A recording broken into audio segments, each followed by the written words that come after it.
Bonjour les gars, j'espère que vous allez tous bien. Aujourd'hui, on va parler de la situation actuelle du Barça. La situation actuelle du Barça est-il inquiétante ou pas? On va voir tout ça dans cette vidéo. Et on va aussi parler du match opposant le FC Barcelone à l'Olympiakos. On va voir que représente ce match pour le Barça et quels sont les enjeux et à quel point ce match est-il important pour le Barça. D'abord, on va parler de l'Olympiakos. L'Olympiakos fait partie parmi les adversaires les plus faibles du groupe. Des adversaires du Barça dans cette Ligue des Champions. Par exemple, dans ce nouveau format, il n'y a plus de poule. Chacun a ses adversaires et puis les adversaires, chacun diffère des adversaires de l'autre. Bon, un peu différent de l'autre format, mais on s'est déjà vite habitué avec ces 1 an déjà. Ce match-là est vraiment crucial pour la suite de la compétition parce que après ce match, je crois bien qu'on affronte Chelsea. Et Chelsea, c'est pas une petite équipe, c'est une grande équipe. Donc, il peut accepter qu'on perde comme Chelsea, mais comme Olympiakos. Et comme vous le savez tous, le nouveau format de cette Ligue des Champions, c'est-à-dire ton destin ne dépend pas de toi. L'ancien format, au moins, ton destin dépendait de toi. Tu es sûr de réussir, tu gagnes tous tes matchs, tu es sûr de finir premier, là, il n'y a aucun doute là-dessus. Dans ce nouveau format-là, tu peux gagner tes 8 matchs. Et l'autre adversaire, tu peux gagner ses 8 matchs et il finit devant toi. Voilà. Donc, mais c'est très difficile de gagner ces 8 matchs. On a vu avec Liverpool et le Barça l'année dernière. C'est pas impossible, mais c'est très difficile de gagner encore ces 8 matchs. Voilà. Maintenant, comment dirais-je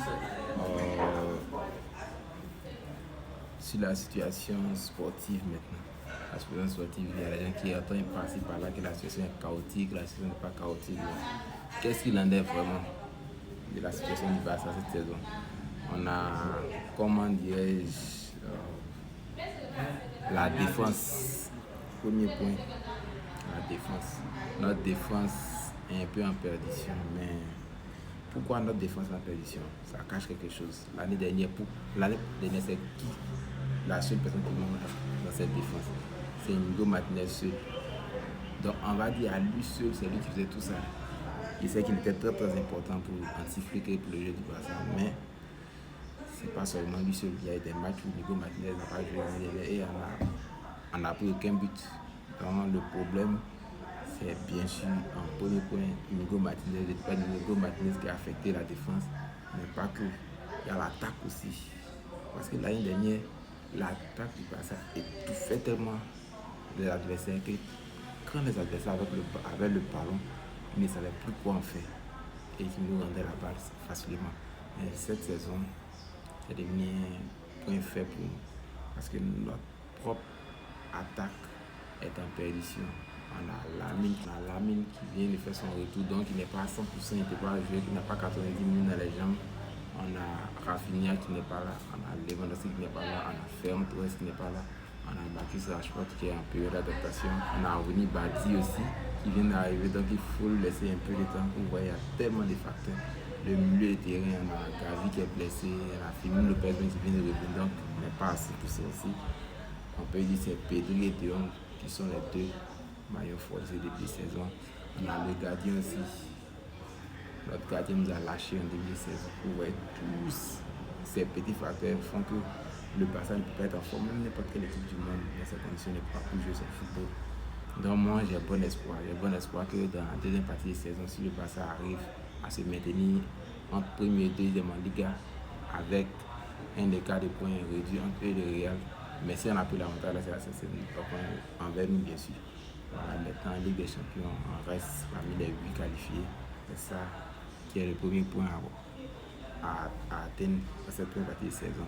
Et je pense qu'après la grande trêve internationale de décembre, je pense que quand les joueurs vont revenir, on pourra faire de bonnes choses. Ça, je suis convaincu qu'on pourra le faire.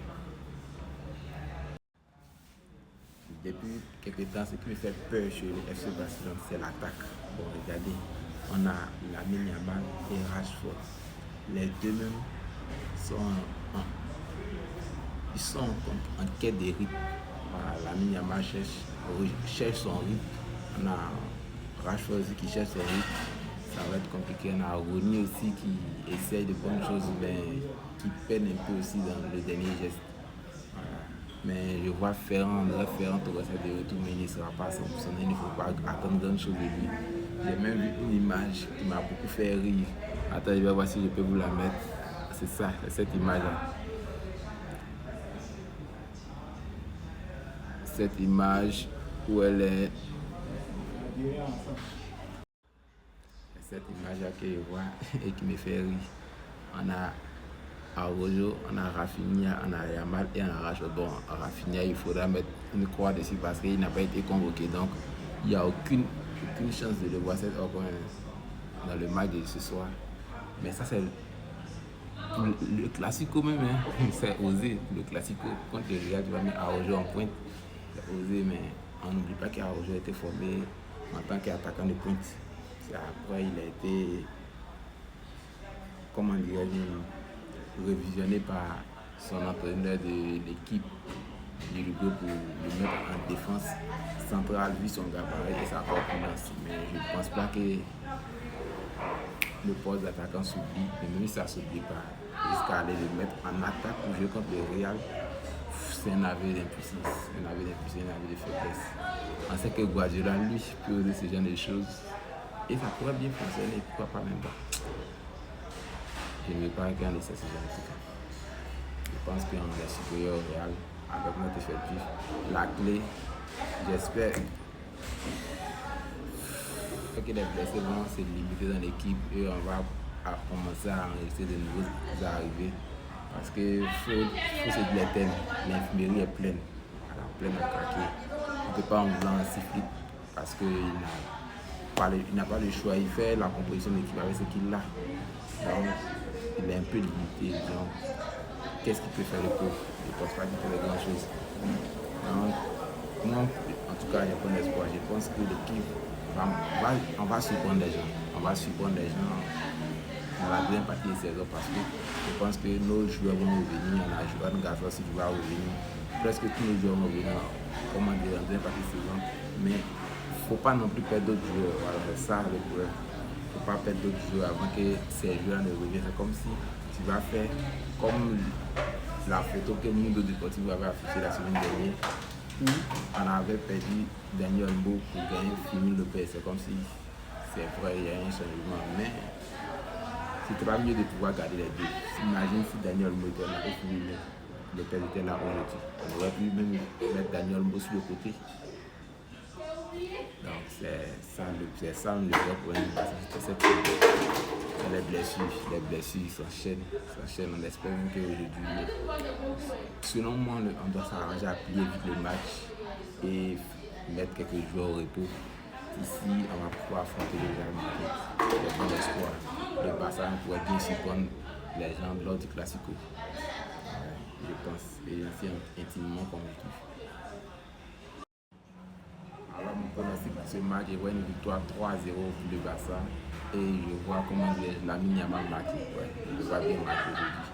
Je vois qu'il a des fourmis dans les jambes et je pense qu'il va chercher à marquer aujourd'hui. Maintenant, comment dirais-je, le classement, bon, on va changer quoi. Je pense que Chesney au poteau, Balde sur le côté, Araujo Koubassi et puis qui encore. On va essayer avec Koundé, parce que si on met Eric Garcia pour laisser Koundé, c'est vrai que Koundé travaille une période difficile, mais si on ne soutient pas Koundé, à quel moment on va le retrouver? Et on a besoin du vrai Koundé de la saison dernière pour avoir plus de la compétition. Donc je pense qu'on devrait donner la confiance à Koundé, donc on devrait titulariser Koundé. Et pour prendre la confiance, quoi de plus est que de prendre la confiance contre les petites équipes comme Olympiakos. Voilà, je pense qu'on devrait mettre Koundé au milieu de terrain. Bon, si c'est moi, je mettrais De Jong, Pedri et Casado. Plier vite le match et faire reposer De Jong et Pedri. Mais je vois aussi de bonnes oeil que Steve Flick veuille les faire reposer d'entrée du jeu.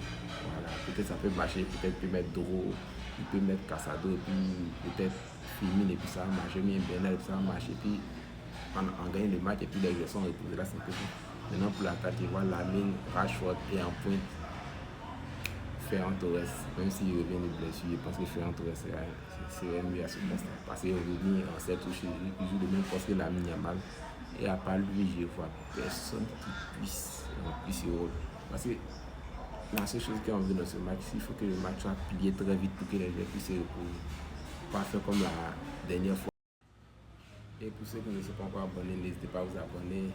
Ça me soutient énormément la chaîne et ça m'encourage de faire encore plus de vidéos sur l'actu Barcelone. Et merci ma communauté. J'espère que vous allez répondre en commentaire quel est votre 11 idéal et quel est votre score pour ce match. Allez, Força Barça, Visca Catalunya. On est ensemble. J'organise un live spécial Classico le vendredi prochain sur TikTok. Alors, et c'est à 19h, donc venez participer, vous êtes attendus en masse. Et ce live est en collaboration avec un fan du Real Madrid. Venez supporter votre équipe lors du live. Ça sera un débat, tout le monde aura la parole et aura son mot à dire. Ciao, on est ensemble, Força Barça.